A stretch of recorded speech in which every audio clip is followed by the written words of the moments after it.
नमस्कार प्रिय विद्यार्थियों, योग दर्शन साधन पाद से संबंधित 100 बहुविकल्पीय प्रश्नोत्तरी में आपका स्वागत है। सबसे पहला प्रश्न आपके सामने है, साधन पाद किस विषय पर केंद्रित है? समाधि, साधन यानी अष्टांग योग, सिद्धियां या कैवल्य? इसका सही उत्तर ऑप्शन बी यानी साधन यानी अष्टांग योग। इसमें 8 अंगों के बारे में बताया गया है। प्रश्न नंबर 2, साधन पाद में कुल कितने सूत्र हैं? 55, 45, 28 या 25?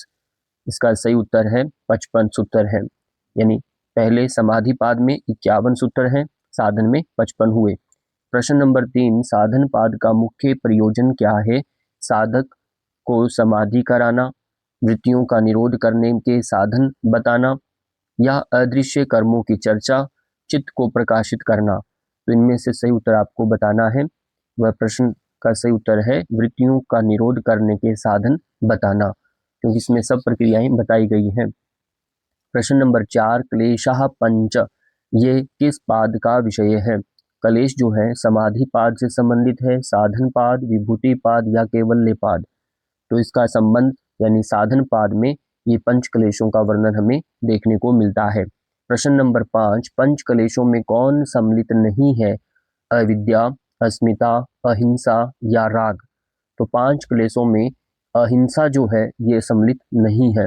अहिंसा यम का भेद होता है। अविद्या, अस्मिता, राग, द्वेष और अभिनिवेश ये 5 क्लेश माने गए हैं। प्रश्न नंबर 6, अविद्या किसका मूल कारण है? वह है समाधि का, दुख का, क्लेश का या सिद्धि का? अविद्या जो है ये क्लेश का मूल कारण माना गया है। जो पंच क्लेश हैं उनमें अविद्या ही मूल है, उसकी वजह से सब कुछ होता है। प्रश्न नंबर 7, नित्य अनित्य का विवेक न होना किस क्लेश की व्याख्या है? ये आपको बताना है अस्मिता की, अविद्या की, राग या द्वेष। तो नित्य को अनित्य मान लेना ये किसकी वजह से होता है? अविद्या की वजह से। ये उसकी व्याख्या है। अनित्यासुचि, नित्यासुचि, सुखात्मक ख्याति अविद्या। प्रश्न नंबर 8, अहंकार का तात्पर्य क्या है? मेंपन या सुख दुख है या आसक्ति है, दोष दर्शन है? तो इसका सही उत्तर आपको बताना, अहंकार का सही उत्तर ए मैं ये मैंपन जो है इसको मैंपन है, मैंपन मेरा अपनापन, मैं हूँ, ये वाला जो भाव होता है ये अहंकार का तात्पर्य इसमें आता है, मैं कापन। अब आता है प्रश्न नंबर 9, सुखानुभव की इच्छा किस क्लेश का स्वरूप है? राग का, द्वेष का, अस्मिता का या अविद्या का? सुखानुशयी रागः यानी राग का ये स्वरूप है, लक्षण है, सूत्र में आता है सुखानुशयी रागः। और दुखानुभव की स्मृति किस क्लेश का कारण है? राग, द्वेष, अस्मिता या फिर अविद्या? तो इसका सही उत्तर है द्वेष, दुखानुशयी द्वेषः। इस तरह से यदि आप सूत्रों को याद कर लेंगे तो आप इन प्रश्नों के उत्तर भी अच्छे से दे सकते हैं। तो परीक्षाओं में परीक्षक किसी तरह से प्रश्न पूछ सकता है, तो आपको हर तरह से सज रहना है। दुखानुशयी रागः द्वेष के लिए बोला गया। मृत्यु भय किस क्लेश की विशेषता है? राग की, द्वेष की, अभिनिवेश की या अस्मिता की? किसकी विशेषता है? वह है अभिनिवेश। अभिनिवेश में स्वरस्वाही विदुषो अपि तथा रूढ़ो अभिनिवेश, ऐसा सूत्र देख आता है जो आपको बताता है कि अभिनिवेश यानी मृत्यु का भय। प्रश्न नंबर 12, क्लेश मूल कर्माशयो इसका आशय है क्या है? क्लेश कर्मों को नष्ट करते हैं, क्लेश कर्मों का कारण है, कर्म क्लेश का नाश करते हैं या क्लेश का कोई प्रभाव नहीं है? तो ये क्लेश मूल कर्माशयो, तो इसका सही उत्तर है ऑप्शन बी, क्लेश कर्मों का कारण है। क्लेश मूल कर्माशयो दृष्टादृष्ट जन्म वेदनीय, जो ये सब जो दृष्ट और अदृष्ट जो हमारे वेदनीय हो रही है, वेदना दुख कष्ट आ रहे हैं, इनका मूल कारण हमारा क्लेश ही है। अब 13 प्रश्न में पूछा गया है, संस्कार कहाँ संचित होते हैं? देह में, इंद्रियों में, चित्त में या आत्मा में? आत्मा में तो संस्कार होते नहीं, न इंद्रियां देह है, तो किस में स्टोर होंगे? चित्त में। चित्त ही एक चिप की भांति होता है, जैसे मोबाइल में चिप है, इसी तरह हमारे शरीर के अंदर भी भगवान ने एक चित्त बनाया है, इसमें सारे संस्कार हमारे जो काम करते हैं वो सब इसमें स्टोर हो जाते हैं। तो संस्कार कहाँ संचित रहते हैं? चित्त में। प्रश्न 14, कर्माशय फल किस रूप में प्राप्त होता है?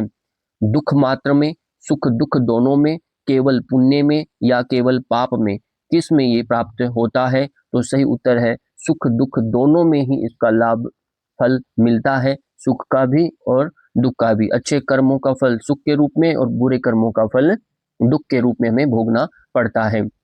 प्रश्न 15, कर्म का फल का अनुभव किस प्रकार होता है कि मुझे कर्मों का फल मिल रहा है? तो दृष्टा द्वारा, देह द्वारा, इंद्रियों द्वारा या चित्त द्वारा? तो इसका सही उत्तर ऑप्शन ए दृष्टा द्वारा। आत्मा देखती है ये शरीर कभी सुखी हो रहा है कभी दुखी होता है, तो वो अनुभव कर पाता है। प्रश्न 16, दुख त्रय में सम्मिलित नहीं है।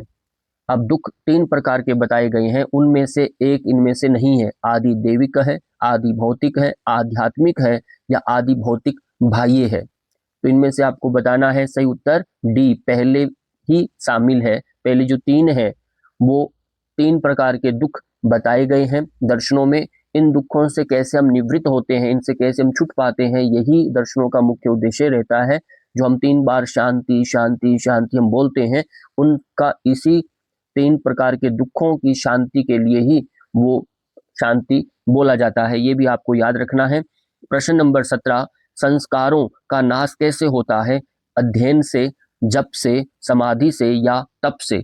संस्कारों का नाश, संस्कारों का नाश सी यानी समाधि के बाद सब संस्कार नष्ट हो जाते हैं। तो ऋतंबरा तत्र प्रज्ञा जो हम पढ़ रहा था सूत्र, तो ऋतंबरा एक स्थिति ऐसी बनती है तो वो नए संस्कार नहीं बनने देती और जो पुराने हैं वो धीरे धीरे अपने आप नष्ट होने लगते हैं। तो वो एक बैरियर पॉइंट एक बनता है, ऐसी स्टेज बनती है मस्तिष्क की, तो चित्त की अवस्था है वो। तो समाधि से ही संस्कारों का नाश हो पाता है। प्रश्न 18, अविद्या का नाश किस से होता है? ये बताना है। राग से, विवेक से, अस्मिता से या भक्ति भाव से? अविद्या का जो नाश जो होता है वह विवेक से होता है। जब तक मनुष्य में विवेक नहीं है तो मनुष्य मनुष्य नहीं होता, वह पशु ही होता है। विवेक ही एक विशिष्ट उसमें मनुष्य में गुण होता है जो उसे अलग बनाता है। इसलिए अविद्या का नाश किससे होता है? इसका उत्तर हुआ विवेक से। प्रश्न 19, कारण बीज का नाश किससे होता है? साधन से, समाधि से, कर्म से या संस्कार से? कारण बीज जिससे हमारा जन्म होता है, दग्ध बीजम ये से आता है, तो बीज जो होता है वो समाधि से नष्ट होता है, तो हमारा एक निर्बीज समाधि की स्थिति बनती है। तो उसमें सबीज नहीं रहता, निर्बीज स्थिति बनती है, वो समाधि के द्वारा ये घटित होता है। दुख का पूर्ण निरोध किस से होता है? दुख जो है हमारे 3 प्रकार के जो भी बताए उनका नियंत्रण यानी उनका निरोध वो रुक जाए पूर्णतया से, वो कैसे होता है? राग द्वेष से, विवेक ख्याति से, अभ्यास से यानी आसन से या प्राणायाम से? तो आसन प्राणायाम ये सब तो बाह्य उपकरण है साधना के, पर असली में जो दुख का निरोध होता है वह विवेक ख्याति से होता है। क्योंकि विवेक में जब जिस दिन ही आपको, जिस क्षण आपको ये समझ में आ जाए, उसी दिन क्षण ही दुख नाश हो जाएगा, उसमें कुछ नहीं करना पड़ता, विवेक ख्याति से हो पाता है। प्रश्न 21, अष्टांग योग किस पाद में वर्णित है? बहुत सिंपल है, आप पढ़ रहे हैं, समाधि पाद है, साधन पाद है, विभूति पाद, केवल्य पाद। ये जो पढ़ रहे हैं याद करिए कौन सा पाद है, वह है साधन पाद, इसमें अष्टांग योग का वर्णन है। एक बात और ध्यान रखनी है, अष्टांग योग के पहले 5 अंगों का वर्णन है, ध्यान रखना है। पहले 5 अंग जो आसन यानी यम, नियम, आसन, प्राणायाम, प्रत्याहार तक का वर्णन है। अगले 3 जो अंग हैं उनका वर्णन विभूति पाद में मिलता है। इसलिए पहले 5 अंगों को महर्षि पतंजलि ने इनको बहिरंग योग कहा। ये बहिरंग योग का वर्णन तो साधन पाद में है। अगले जो 3 अंग हैं उनको अंतरंग योग कहा, वो विभूति पाद में आते हैं। पर इस वीडियो में उनका भी वर्णन इसमें किया गया है, तो ताकि एक विषय कंप्लीट हो जाए। अष्टांग योग का प्रथम अंग है, पहला अंग बताना है, आसन है, ध्यान है, प्राणायाम या फिर यम। अभी हमने बोला यम, यम जो है पहला अंग आता है। इनके 8 के क्रम से ही आपको याद कर लेना है, किसी प्रकार का अंग आपसे पूछा जा सकता है। यमों की संख्या है 3, 5, 4 या 8। यम 5 होते हैं, आप इनके नाम याद करेंगे, अहिंसा, सत्य, अस्तये, ब्रह्मचर्य, अपरिग्रह, ये 5 प्रकार के यम हैं। इसी तरह से अहिंसा का व्यापक अर्थ क्या होता है यह आपको बताना है। इन 5 के अर्थ भी आपको बताना है। न मारना या किसी को दुख न देना, भाषण में मधुरता होनी चाहिए या सत्य का पालन। अहिंसा, हिंसा न करना, तो इसका अभिप्राय हुआ किसी को दुख न देना, वो आपका मन से भी हो, वचन से हो, कर्म से हो, तीनों स्तर पर यदि किसी को आप दुख देते हैं तो वह हिंसा कहलाई जाएगी। तो आपको अहिंसा से अभिप्राय यही है कि किसी को दुख न देना। तो महर्षि पतंजलि जी इसके लिए सूत्र बताते, अहिंसा प्रतिष्ठायाम तत्सनिधौ वैर त्याग, जिसमें प्रतिष्ठित होते हैं तो हम सारे प्राणी उस व्यक्ति के प्रति वैर का भाव त्याग देते हैं, ऐसा बताया गया है। प्रश्न 25, सत्य का पालन किस स्तर पर होता है? यह आपको बताना है। सत्य का पालन वाणी के स्तर पर, मन के स्तर पर, या कर्म के स्तर पर, या सभी स्तरों पर? तो इसका सही उत्तर है सभी स्तरों पर, यानी मनसा वाचा कर्मणा, ये तीन ध्यान रखना है। इन तीनों लेवल पर सत्य यदि आप पालन करते हैं तभी जाकर के सत्य प्रतिष्ठायाम, वहां पर बताया सत्य प्रतिष्ठायाम क्रिया फलाश्रयत्वम, जब हम सत्य का पालन करते हैं तो आपकी सारी क्रियाएं आपके आश्रित हो जाती है, यानी आप जो कहेंगे वह सत्य होने लगता है, यानी सरस्वती का वास आपकी जीवा पर रहने लगता है। तो ये बात ध्यान रखनी है, सत्य का पालन तीनों स्तर पर किया जाता है। अस्तेय का अर्थ क्या है? चोरी न करना, संचय करना, अहंकार या संयम। तो अस्तेय का अर्थ सही है चोरी न करना, उसको अस्तेय कहा। अस्तेय प्रतिष्ठायाम सर्वरत्नोपस्थानम, जब अस्तेय चोरी का भाव आप छोड़ देते हैं, सारे रत्न जो है वो आपके सम्मुख आने लगते हैं, उपलब्ध हो जाते हैं। प्रश्न 27, ब्रह्मचर्य का मुख्य उद्देश्य क्या है? संपत्ति को बढ़ाना, मन की स्थिरता, इंद्रियों का संयम या आहार शुद्धि? तो स्पष्ट है ऑप्शन सी, यानी इंद्रियों का संयम। ब्रह्मचर्य का अर्थ है इंद्रियां, इंद्रियां जितनी हमारी हैं इन सब पर संयम करने का नाम ही ब्रह्मचर्य, न कि एक इंद्रिय विशेष पर आप नियंत्रण करते हैं वो ब्रह्मचर्य नहीं कहलाता। ब्रह्मचर्य से यही अर्थ आपको लेना है। ब्रह्मचर्य प्रतिष्ठायाम वीर्य लाभ है कहा। अपरिग्रह का तात्पर्य क्या है?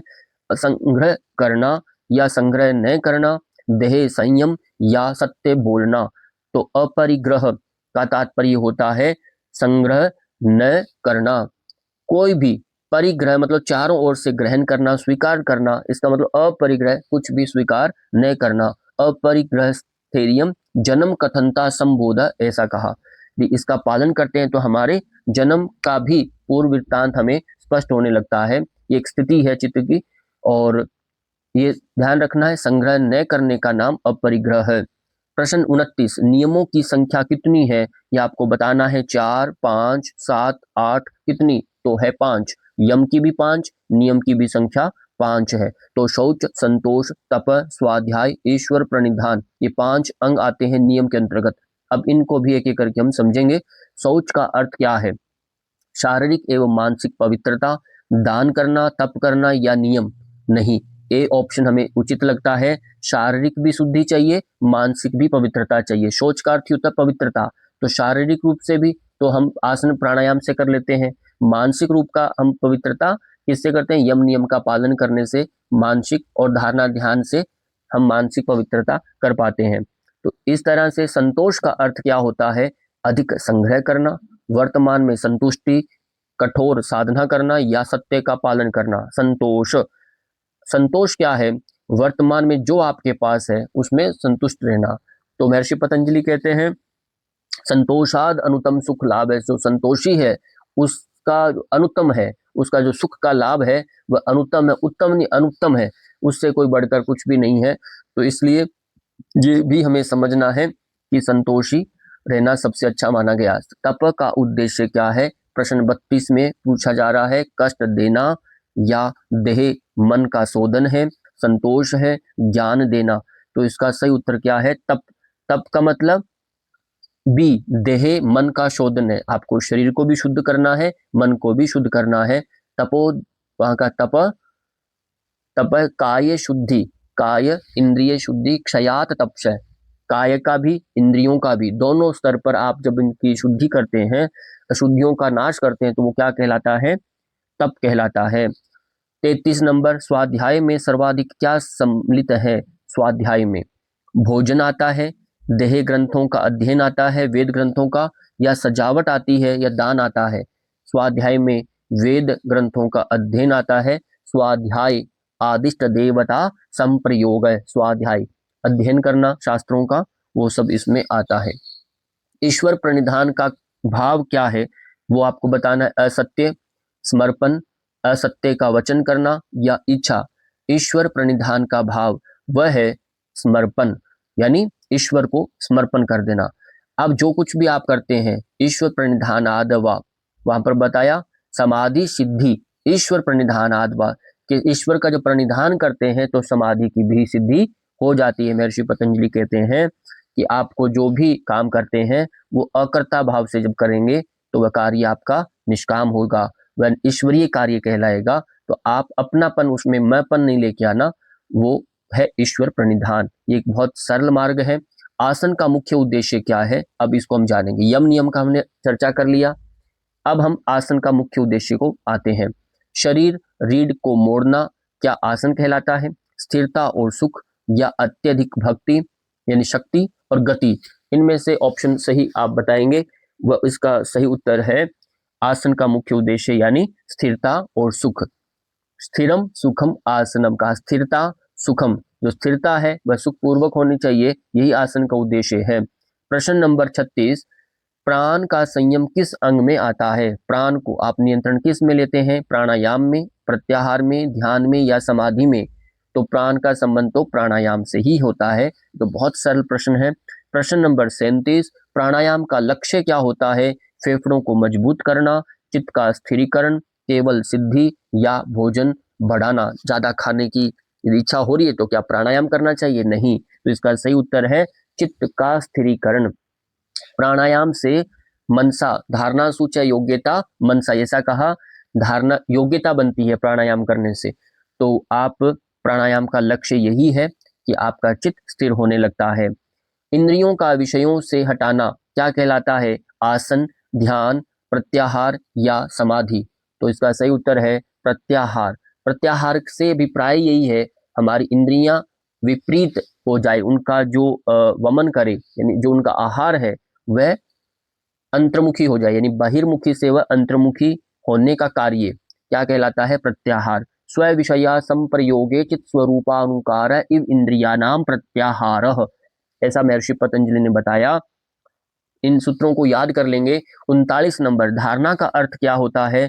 मन का चंचल होना, एक स्थान पर मन की अवस्था या भोजन या प्रार्थना। धारणा, तो धारणा तो एक ही स्थान पर मन का स्थिर होने का नाम धारणा होता है। देशबंध चित्तस्य धारणा, ऐसा कहा। अगला प्रश्न है, ध्यान किसकी निरंतरता है? ध्यान कब कहा जाएगा? आसन, प्राणायाम, प्रत्याहार या धारणा? धारणा की निरंतरता है, क्यों? धारणा पूर्ण होगी तो ध्यान में आप कन्वर्ट हो जाएंगे, जब ध्यान पूर्ण होगा तो आप समाधि में जाएंगे, समाधि सिद्ध होगी तो आप मोक्ष को प्राप्त कर लेंगे। इस तरह से ये स्टेप होता है। तो आपने ये नहीं कहना समाधि में पहुंच गया कि मोक्ष हो जाएगा, ऐसा नहीं है। बहुत लोग समाधि में पहुंचकर भी पूर्ण अपने जीवन को बीच में छोड़कर देह को चले जाते हैं, तो उनका फिर पुनर्जन्म होता है। तो ऐसी स्थिति में वो अगली बार जब आते हैं तो उनका शरीर दिव्य के साथ, दिव्यता के साथ आता है।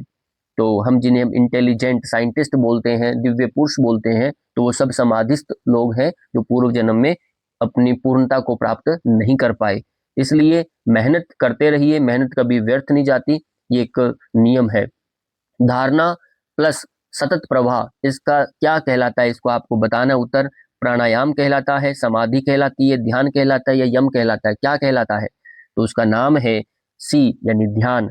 तत्र एकता नता ध्यानम, तत्र धारणा जो है उसको एक प्रवाह में जब आपकी वृत्तियां एक ही दिशा में जब चिंतन करती है तो वो ध्यान घटित होता है, ध्यान कहलाता है। ध्यान की परिपक्व अवस्था क्या होती है? प्रत्याहार, समाधि, प्राणायाम या आसन? तो ध्यान जब परिपक्व हो जाएगा तो मनुष्य कहाँ पहुंचेगा? 8वें स्टेप में यानी समाधि में पहुंच जाएगा। ऐसे बहुत सरल प्रश्न है, यदि आप इनको अच्छे से समझेंगे तो आप सहजता से उत्तर इनके दे सकते हैं। कठिन कुछ भी नहीं है, पर आप पढ़ना पड़ेगा, सुनना पड़ेगा, तब एक संस्कार बन जाएंगे। आप परीक्षा में अच्छे नंबर ले सकते हैं। योग में सम्यक दृष्टि का अर्थ क्या होता है? योग में संसार की दृष्टि या विवेक दृष्टि, कष्ट दृष्टि या ब्रह्म दृष्टि? तो भाई योग की बात हो रही है तो सम्यक दृष्टि से अभिप्राय तो ऑप्शन बी का ही सही लगता है, विवेक दृष्टि, जिसमें समझ हो अच्छे बुरे की, जो बताया। अब बताना है अच्छा और बुरा क्या है, तो वो दृष्टि जो है वो योग में आती है। प्रश्न 44 विवेक ख्याति किस से संबंधित है? ज्ञान से, प्राण से, कलेश से या आसन से? विवेक ख्याति, ये ऑप्शन ए ज्ञान से जुड़ा हुआ है। जब व्यक्ति ज्ञानवान होता है तो विवेक ख्याति को प्राप्त हो पाता है, यानी ऋतंबरा तत्र प्रज्ञा, इसके बाद विवेक ख्याति को वह प्राप्त हो पाता है। प्रश्न नंबर 45, समाधि द्वारा नष्ट होता है, समाधि द्वारा क्या नष्ट होता है? कर्म नष्ट होते हैं, अविद्या, राग द्वेष या सभी? तो समाधि तो सबको नष्ट कर देती है, यानी सभी, राग द्वेष भी नष्ट हो जाएंगे, अविद्या का भी नाश होगा और कर्म के जो संस्कार है वो भी नष्ट हो जाएंगे। तो समाधि तो सर्वोत्तम है। प्रश्न है 46, प्रज्ञा की 7 अवस्थाएं किस पाद का विषय है? प्रज्ञा की 7 अवस्थाएं, तो समाधि पाद का, साधन पाद का, विभूति पाद या केवल्य पाद? तो किस की 7 अवस्थाएं हैं? तो अब आपको बताना है बी, साधन पाद में प्रज्ञा की 7 अवस्थाएं आती हैं। और 47, तस्य सप्तदा प्रांत भूमि प्रज्ञा, इस सूत्र में आप देख रहे हैं स्पष्ट लिखा है तस्य, तब, सप्तदा प्रांत भूमि प्रज्ञा, इसका संबंध है किससे? सिद्धि से, विवेक ख्याति, ध्यान या आत्मज्ञान से? तो इसका सही उत्तर है बी, विवेक ख्याति से इसका संबंध है। प्रश्न नंबर 48, अष्टांग योग का अंतिम फल क्या है? अष्टांग योग का धन है, स्वास्थ्य है, कैवल्य है, सिद्धि है? वो आपको बताना है। अष्टांग योग का अंतिम फल क्या है? वह है ऑप्शन सी, कैवल्य। कैवल्य जो है वह अंतिम फल है, कैवल्य पाद भी अंतिम पाद है योग दर्शन का, ये भी आपको याद रखना है।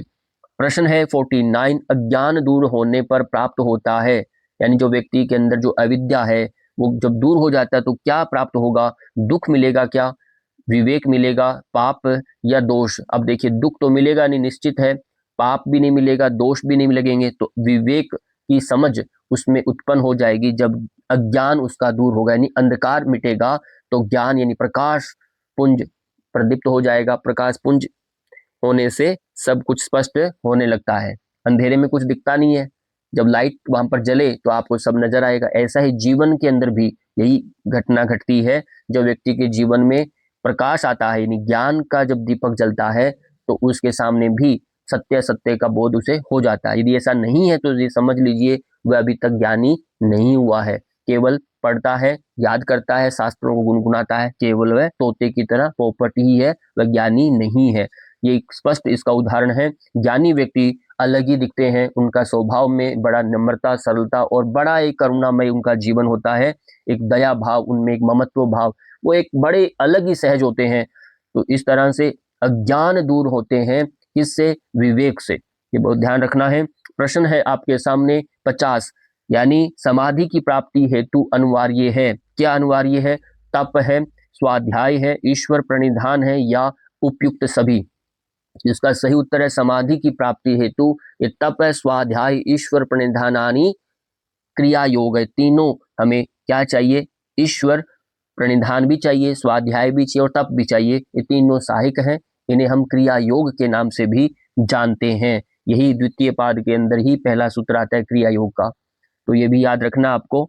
और देशबंध चित्तस्य यानी किसकी परिभाषा है, यह आपको बताना है। और मैं आपको एक बार फिर कहना चाहूंगा, अभी तक जिन विद्यार्थियों ने चैनल को सब्सक्राइब नहीं किया वो कर लें, यदि अच्छा लगे तो करें, नहीं लगे तो मत कर सकते हैं। आप यदि पढ़ना चाहते हैं, ऐसी ऐसी बातें सुनना चाहते हैं, तो आपको निश्चित सब्सक्राइब करना चाहिए, जिससे नोटिफिकेशन भी आपको समय पर मिलता रहे। देशबंध चित्तस्य यानी किसकी परिभाषा है? तो वह है ध्यान, समाधि, धारणा और संयम। ये आपको बताना है। देशबंध चित्तस्य किसकी परिभाषा है? इसका सही उत्तर है धारणा। धारणा के लिए बोला देशबंध चित्तस्य धारणा, एक आगे वर्ड जुड़ता है इसमें, धारणा। तो इससे ये पूर्ण डेफिनेशन है। चित्त की एकाग्रता के सतत प्रवाह को क्या कहा जाता है? लगातार यदि उसमें अपना चित्त की एकाग्रता बह रही है तो उसको क्या कहा जाएगा? समाधि, ध्यान, धारणा या वृत्ति? तो यदि वो तो हो गया ध्यान, ध्यान उसे कहा जाएगा। ध्यान कहा तत्र एकतानता ध्यानम, तब उस स्थिति में एकतानता। ध्यान की अवस्था में क्या होता है? अब ये बताओ, ध्यान की अवस्था में क्या होता है? चित्त निरंतर विषय से हटता रहता है या चित्त विषय में अवच्छिन्न प्रवाह की तरह रहता है? केवल संकल्प विकल्प होते हैं या मन बाहरी विषयों से अधिक रुचि लेता है? यह आपको बताना है। ध्यान की अवस्था में क्या होता है? तो सही उत्तर है चित्त विषय में अवच्छिन्न प्रवाह की तरह रहता है, टूटता नहीं है। अब उसमें लगातार बहता रहता है, विषय में अवच्छिन्न प्रवाह की तरह रहता है। बहुत सुंदर। आपके सामने प्रश्न है 54। धारणा में मुख्य तत्व क्या होता है? चित्त का निवृत्त होना या चित्त का एक स्थान में बांधना, चित्त का विषय में विलीन होना या मन का शून्य होना। यह आपको बताना है। धारणा में मुख्य तत्व क्या है? तो इसका सही उत्तर है चित्त का एक स्थान में बांधना। धारणा, धारणा सूच योग्यता मन से जो हम कहते हैं देश बंद चित्त से, देश बंद यानी स्थान विशेष पर अपने को बांधना है, चित्त को बांधने का नाम ही धारणा है। समाधि की परिभाषा क्या है? आपको इसको देख के बताएंगे। तदेवार्थ मात्र निर्भाषम में किस अवस्था का वर्णन किया गया है? ये कौन सी अवस्था है? चित्त का अति चंचल होना, एकाग्रता की प्रारंभिक अवस्था, चित्त का विषय में पूर्ण विलय होना या मन का बाहरी विषयों में जाना। तो आपको ये बताना है इसका सही उत्तर क्या है। अच्छे से विचार करें और रोक करके वीडियो को देखें और विचार करें अपने मनस्थिति पर, क्या इसका सही उत्तर है। यदि नहीं समझ में आए तो आगे बढ़ना होता है। इसका सही उत्तर है चित्त का विषय में पूर्ण विलय होना। तदेवार्थ मात्र निर्भाषम, स्वरूप शून्य में समाधि, स्वरूप अपने स्वरूप का शून्य में यानी पूर्ण विलय हो जाता है, कुछ भी ये नहीं रहता, अस्तित्व अपना मिट जाता है। तो ये सूत्र में बताया गया है। 56। जब ध्यान, धारणा और समाधि तीनों एक साथ अभ्यास किए जाएं उसे क्या कहा जाता है? ये आपको बताना है। जब तीनों एक साथ करें तो उसे यम कहेंगे, संयम कहेंगे, समाधि कहेंगे या सिद्धि कहेंगे? तो बहुत सरल है। जब तीनों एक साथ करते हैं तो उसका नाम है संयम। तो एक महर्षि सूत्र देता है पतंजलि, क्या देते हैं कि त्रयम एकत्र संयम है। त्रयम एकत्र, जब तीनों एकत्रित करके हम करते हैं तो वह संयम कहलाएगा। तो ये बहुत अच्छा शब्द है संयम, तो हम अक्सर यूज करते हैं इसे भी। समाधि की अवस्था में कौन सा भाव लुप्त हो जाता है? वह है विषय का अस्तित्व, साधक का अहम भाव या मन का अस्तित्व या श्वास प्रश्वास चला जाता है। क्या श्वास प्रश्वास गया तो व्यक्ति मर ही जाएगा, ठीक है। मन का अस्तित्व भी बना रहेगा, नहीं तो व्यक्ति का जीवन भी व्यर्थ हो जाएगा, कोमा में चला जाएगा। विषय का अस्तित्व ये क्या रहेगा कि नहीं? तो साधक का जो अहम भाव है ये लुप्त हो जाता है। तो ये साधक का अहम भाव जाने से व्यक्ति समाधि को प्राप्त होता है। 58। प्रत्येकतानता किसकी विशेषता है? यम का, धारणा, ध्यान या समाधि? तो प्रत्येकतानता जो है ये ध्यान का विशेषता है। 59। ध्यान के बिना समाधि क्यों नहीं हो सकती? कोई आपसे पूछे क्या मैं डायरेक्ट समाधि कर सकता हूँ, ध्यान लगाना जरूरी है, क्यों नहीं हो सकती? तो इसका उत्तर सुनिए। ध्यान शरीर का अभ्यास है, समाधि मन का भ्रम है, ध्यान समाधि की पूर्ण अवस्था है या ध्यान केवल सांस पर आधारित है? तो इसका सही उत्तर है सी, ध्यान जो है समाधि की पूर्ण अवस्था है। पूर्ण नहीं है, पूर्वावस्था है। यदि वह पूर्व में ध्यान नहीं घटित होगा तो समाधि में नहीं पहुंच पाएंगे। यदि वो उसे पास करना ही है, जैसे 10वीं में आने के लिए 9वीं पास करना पड़ेगा, 9th को पास करना पड़ेगा, 8th को पास करना पड़ेगा 9वीं में आने के लिए, 9वीं को पास करना पड़ेगा 10वीं में आने के लिए। इस तरह से एक क्रम है, इसको आप लांग नहीं सकते। तो ये इस क्रम में ही जाना होता है। वो बात अलग है, आपका ड्यूरेशन कम हो सकता है, समय कम लग सकता है। 1 वर्ष की जगह आप 6 महीने में उस कोर्स को पार कर सकते हैं, 2 महीने में कर सकते हैं, वो आपकी योग्यता पर डिपेंड करता है। इसलिए पर करना उसको पड़ेगा, उसको पार करने के बाद भी नेक्स्ट वाले स्टेप में आप जाएंगे। इसलिए ध्यान के बिना समाधि में आना ठीक नहीं है, पॉसिबल नहीं है, उसको करना ही पड़ेगा। प्रश्न 60। निम्न में से कौन सी अवस्था त्रयम यानी संयम का भाग नहीं है? धारणा, ध्यान, समाधि, एक अंतिम में है प्राणायाम। अभी अभी हमने सुना समझा कि 3 जो पहले वाले हैं यही त्रयम कहलाता है। तो इसका मतलब प्राणायाम जो है ये संयम में नहीं आता। फिर मैं याद दिलाऊंगा कि पहले जो अष्टांग के पहले 5 अंग बहिरंग योग में आएंगे और अगले जो 3 अंतिम 3 जो है वो अंतरंग योग में आएंगे, और इनका वर्णन विभूति पाद में है, न कि साधन पाद में। यह आपको अच्छे से याद रखना है। दुख का मूल कारण क्या है, या बताएंगे। दुख का मूल कारण देह है हमारा, यानी शरीर है, क्लेश है, ईश्वर है या मन है? आखिर हम ईश्वर को ही कोसते रहते हैं कि हमें जन्म दे दिया, हम दुखी हो रहे हैं, भगवान को ही कोसते रहते हैं, इसलिए ईश्वर तो है नहीं, वो तो आप अपने कर्मों से ही आए हो। इसलिए बी यानी आपके क्लेश हैं। क्लेश जो है 5 हमारे अविद्या, अस्मिता, राग, द्वेष, अभिनिवेश, इसी की वजह से हम सभी दुखी होते हैं, सुखी होते हैं, ये इसी का परिणाम है। प्रश्न 62 यानी अविद्या का मुख्य लक्षण क्या है? अनित्य को नित्य समझना, सत्य बोलना, संग्रह करना, ध्यान करना नहीं। अनित्य को नित्य समझना अविद्या का मुख्य लक्षण है। जो है नहीं उसको मान लेना, ठीक है ना। ऐसे ही जीवन में भी हम एक दूसरे पर विश्वास इतना कर लेते हैं, वास्तव में वो व्यक्ति होता नहीं है वैसा आचरण से, पर हम इसको मान लेते हैं। तो मान लेने से वो व्यक्ति धोखे में आता है, धोखे में आता है, उसका मन विक्षोभ होता है, तो उसी से वो दुखी होकर के डिप्रेशन में, तनाव में, एंजाइटी में, क्या क्या नहीं चला जाता। तो ये सब क्या है? ये मोहपाश है, मन का भ्रम है, इसको बोलते हैं अविद्या। जैसे अर्जुन को आपने देखा विषाद योग में पहला अध्याय में गीता के, तो वह अविद्या के कारण था। तो यही बात योग दर्शन में बताई गई है। 63 दुख का स्वरूप क्या होता है? केवल शारीरिक, केवल मानसिक, तीनों प्रकार या कुछ भी नहीं। दुख का स्वरूप क्या है? तीनों प्रकार, केवल शारीरिक मानसिक नहीं है, तीनों प्रकार है। उसके अंदर एक और भी आता है, वो भी आपका आध्यात्मिक भी आता है। तो ये 3 दुख के स्वरूप हैं। संस्कार उत्पन्न होते हैं, ये आपके प्रश्न है। संस्कार उत्पन्न होते हैं किससे? कर्म से, तप से, अध्ययन से या ध्यान से। संस्कार कैसे बनते हैं हमारे? तो वो है कर्म से। जब आप कर्म करेंगे तो संस्कार बनेंगे। पहले अंदर मन में क्या भाव उत्पन्न होता है, भाव बनेगा, अंदर विचार चलेगा, विचार से आपके मुख में आएगा, जैसे मुख में आएगा, एक्शन में आएगा, तो वो कर्म यानी संस्कार में कन्वर्ट हो जाएगा। तो ये ध्यान रखना है, ये एक प्रक्रिया है, संस्कार उत्पन्न होते हैं। संस्कारों का नाश कब होता है? अभ्यास से, संयम से, समाधि से या नियम से। तो इसके लिए रेगुलर आपको क्या करना है? समाधि से, समाधि में ध्यानस्थ होना है, तभी जाकर के आपका भाव जगत जो अंतःकरण पवित्र होने लगेगा।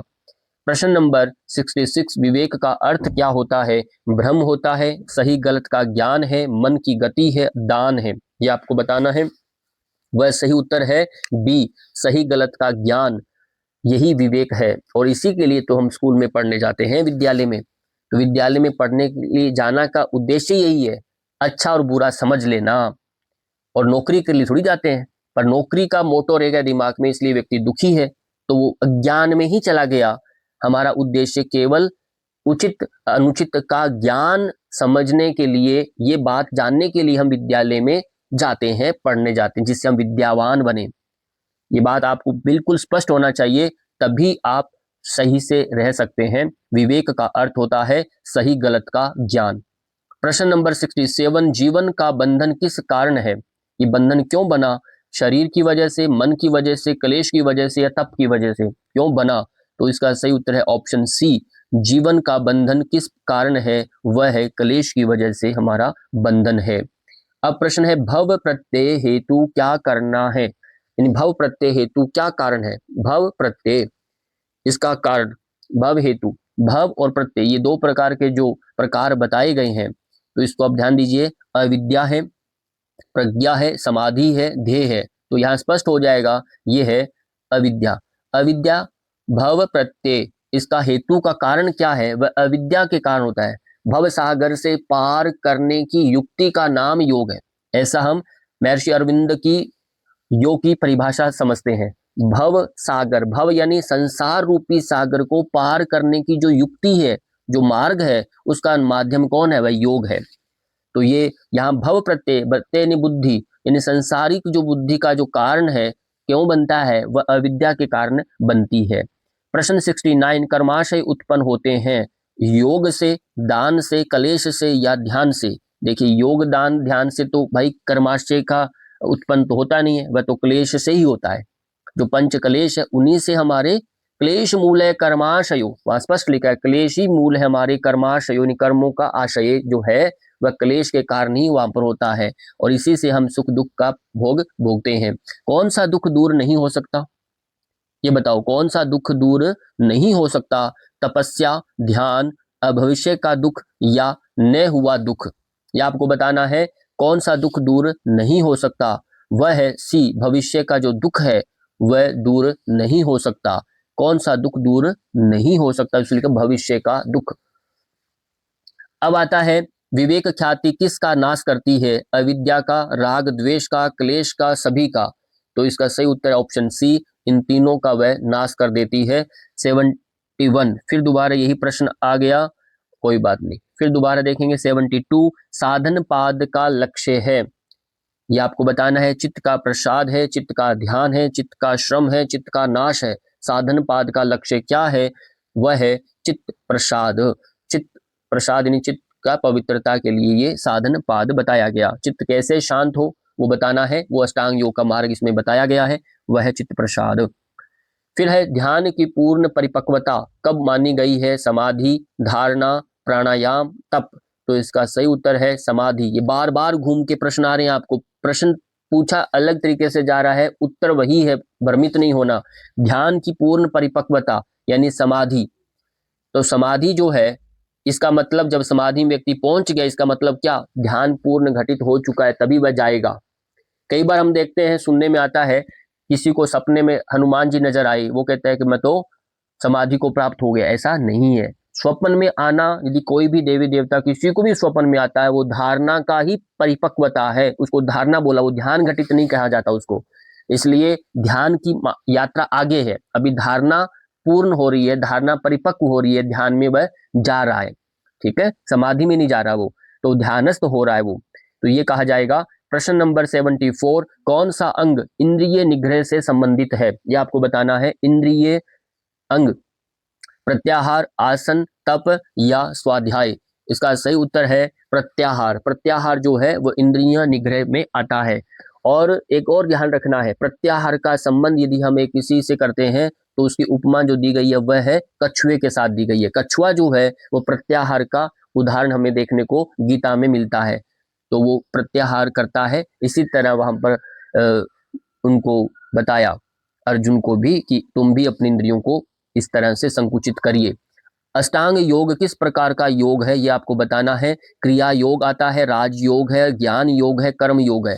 अब इसमें आप कंफ्यूज हो जाएंगे, तो ये प्रश्न बहुत सरल है, इसको बताना है। इसका सही उत्तर है राजयोग। अष्टांग योग का एक दूसरा नाम भी है राजयोग, जो स्वामी विवेकानंद जी ने इसे बताया है कि एक आम रास्ता है, आम मार्ग है, यानी आम पब्लिक के लिए, सामान्य जन सामान्य के लिए एक मार्ग है, वो अष्टांग योग है। इससे हम राज को प्राप्त कर सकते हैं, इसलिए दो अर्थों में इसको लिया गया है।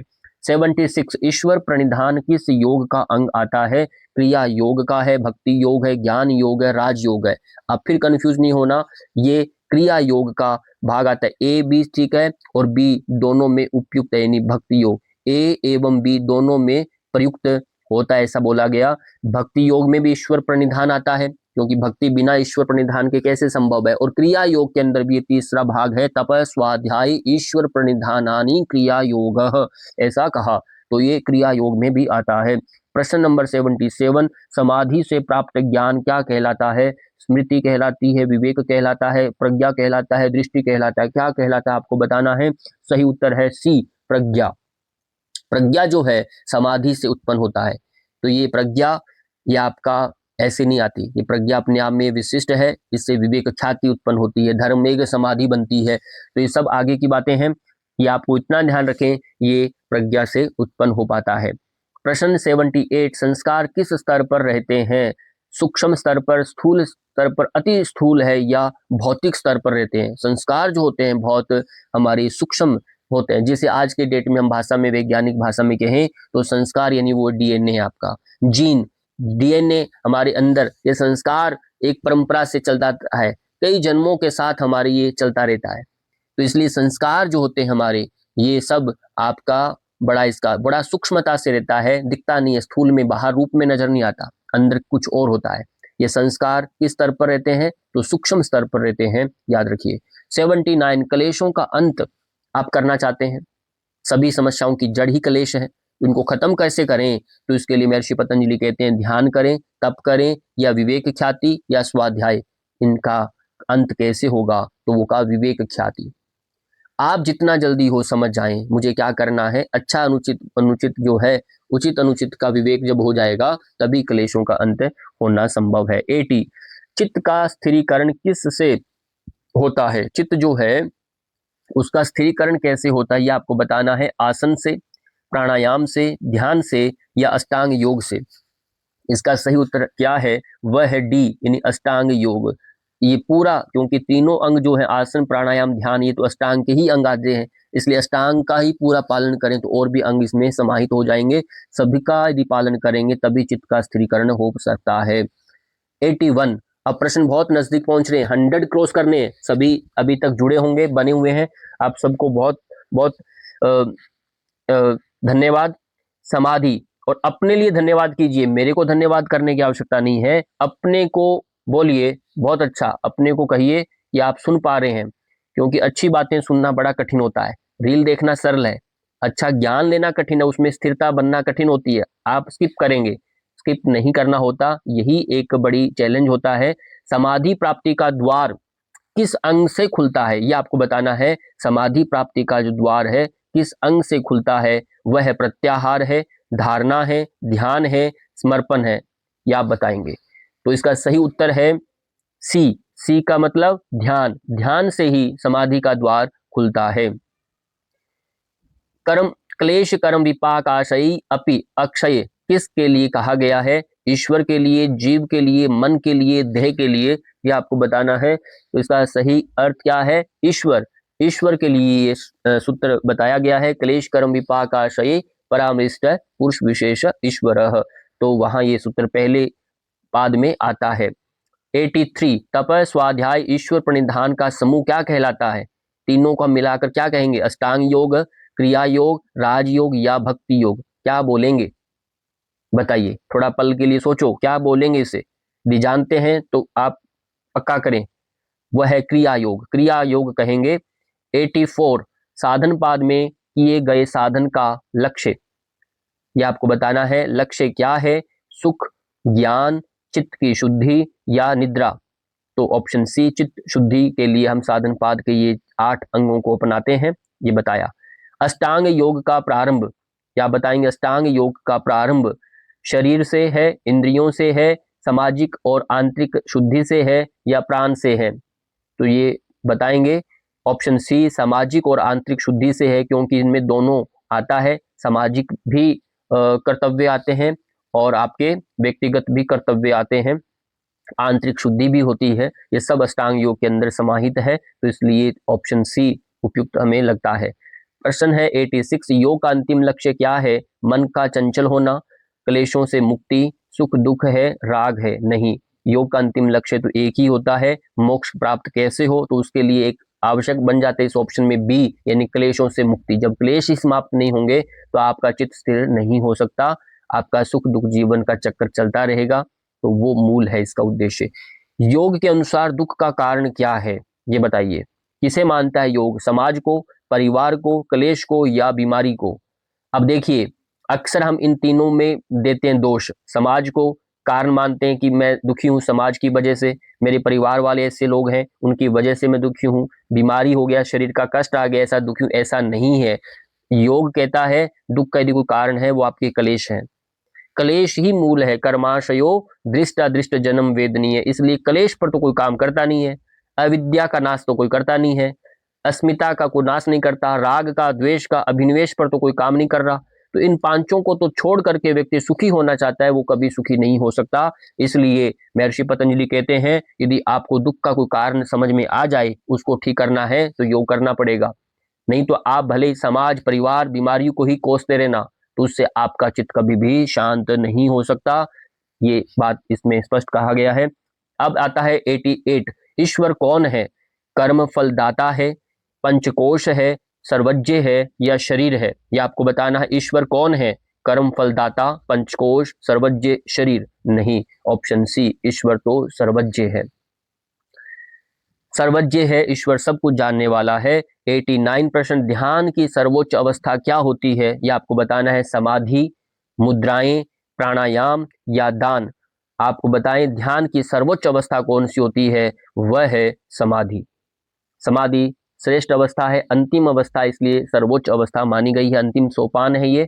और अब प्रश्न है 90 आसन की सिद्धि कैसे होती है, ये बता दो कोई, अब आपसे ये प्रश्न पूछा जाएगा आसन की सिद्धि कैसे होती है, कोई तरीका है क्या, नहीं, तो नियमित अभ्यास करने से, धीरे धीरे अभ्यास करने से, अनवरत अभ्यास करने से या सभी, तो इसका सही उत्तर है डी सभी। नियमित रेगुलर अभ्यास करना है, धीरे धीरे अभ्यास करना है, अनवरत मतलब लगातार अभ्यास करते रहना है, रुकना नहीं। ऐसा यदि आप करते हैं तब आसन की सिद्धि हो पाती है।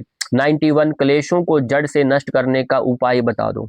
उनको कैसे नष्ट करें? प्राणायाम से, आसन से, समाधि से, दान से। तो उत्तर है ऑप्शन सी, समाधि से ही क्लेशों को जड़ से समाप्त किया जा सकता है। 92 संस्कारों का बीज किस से जलता है? अब इसका संस्कार जो होते हैं वो बीज जलाया जाए तो जले कैसे? तो उसके लिए का अभ्यास है, प्राणायाम है, समाधि है, तप है। किसके थ्रू वह बीज जले? तो वह ऑप्शन सी, समाधि से। समाधि जब तक नहीं होगी तब तक संस्कार आपके बने ही रहेंगे और आपका जन्म बार बार होता रहेगा। क्योंकि बीज का क्या होता है, बीज को जब भी भूमि मिलेगी, ऐसा उसको हवा पानी मिलेगा, जैसा उसको मिलेगा तुरंत वह अपने को अंकुरित कर लेगा। ठीक है, तो बीज के अंदर कुछ रहेगा तब वो संस्कार यानी उसमें रहेगा तो तुरंत शरीर धारण करेगा, जब भी वो उसको शरीर की अवस्था ऐसा माहौल मिलेगा तब। तो ऐसा ही है, तो समाधि से ही वह सब नष्ट हो पाता है। तो 93 अष्टांग योग का मध्य भाग बताना है। अष्टांग योग का मध्य भाग यम है, प्रत्याहार है, प्राणायाम है या ध्यान है। तो अष्टांग योग का यदि सेतु, बीच का पुल जिसे हम कहते हैं, वह यहां बताया प्राणायाम बोला। क्या बोला है? प्राणायाम। असल में प्रत्याहार जो है इसको मध्य भाग भी कहते हैं। प्रत्याहार को क्या कहा गया?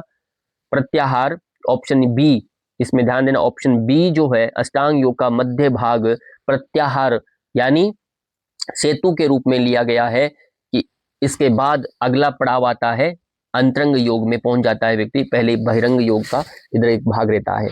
तो अगला प्रश्न 94 में पूछा गया है, योग साधना में प्रथम आवश्यकता क्या है? वह धन की होती है, संयम की होती है, शिक्षा की होती है, वेद की होती है? बताओ। योग साधना में यदि आप आना चाहते हैं और करना चाहते हैं तो क्या चाहिए? सबसे पहले तो यानी संयम चाहिए। संयम में आपका धारणा, ध्यान, समाधि तीनों चाहिए। संयम का मतलब धैर्य चाहिए, चंचलता नहीं चाहिए।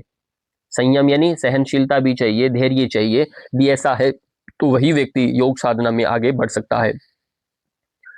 अब है चित्त का प्रसन्न और प्रकाशमान होना। चित्त का प्रसन्न और प्रकाशमान होना किसमें आता है? समाधि में, ध्यान में, विवेक में या प्रसाद में? तो सही उत्तर है डी, प्रसाद में ये चित्त का प्रसन्न होना आता है। 96 दुखों से पार पाने का उपाय बताओ। भोजन, दान, विवेक या संगति? किससे दुखों से पार हो सकते हैं? वह है विवेक। विवेक से ही व्यक्ति दुख से मुक्त हो सकता है, दुखी रहेगा नहीं तो विवेक के बिना। प्रश्न है 97, यम किस तरह का शोधन है? किस तरह का शोधन है ये बताना है। बाह्य, आंतरिक, सामाजिक या सूक्ष्म? मैंने पहले बताया था यम और नियम ये दो प्रकार के अनुशासन है, एक तो सामाजिक अनुशासन, एक व्यक्तिगत अनुशासन। उसमें यम पूछा जा रहा है वह किस प्रकार का शोधन है, किस तरह का वह अनुशासन है, कैसे शुद्धि करता है? वह है आपका सी यानी सामाजिक। ये सामाजिक शुद्धि है। अहिंसा, अहिंसा, सत्य, स्तय, ब्रह्मचर्य, परिग्रह यदि आप पालन करते हैं तो सामाजिक में एक व्यवस्था बनती है। तो समाज का व्यवस्था के लिए यम का पालन कहा गया और यम के पालन को ही महाव्रत के नाम से भी कहा। यम क्या है? महाव्रत है। तो कोई पूछे महाव्रत क्या है तो यम, यम को महाव्रत भी कहा। याद रखना है, जाति देश काल समय नवच्छिन्ना सार्वभौमा महाव्रतम, ऐसा सूत्र बोला है महर्षि पतंजलि ने वहां पर कि महाव्रत है। प्रश्न 98, नियम किस स्तर का शोधन है? बाह्य, आंतरिक, सामाजिक या स्थूल? तो अब नियम जो आता है ये आपका क्या आ गया? आंतरिक है और यम जो है ये बाह्य है। तो ये भी याद रखना है। शौच, संतोष, तप, स्वाध्याय और ईश्वर ये बाह्य नहीं है। आप कितने संतोषी रहते हैं तो आप खुद जानते हैं, ये आपका व्यक्तिगत आंतरिक मामला है। ये संतोष, तप कितना करते हैं, स्वाध्याय कितना करते हैं, ये सब आपकी अंदर की बात है।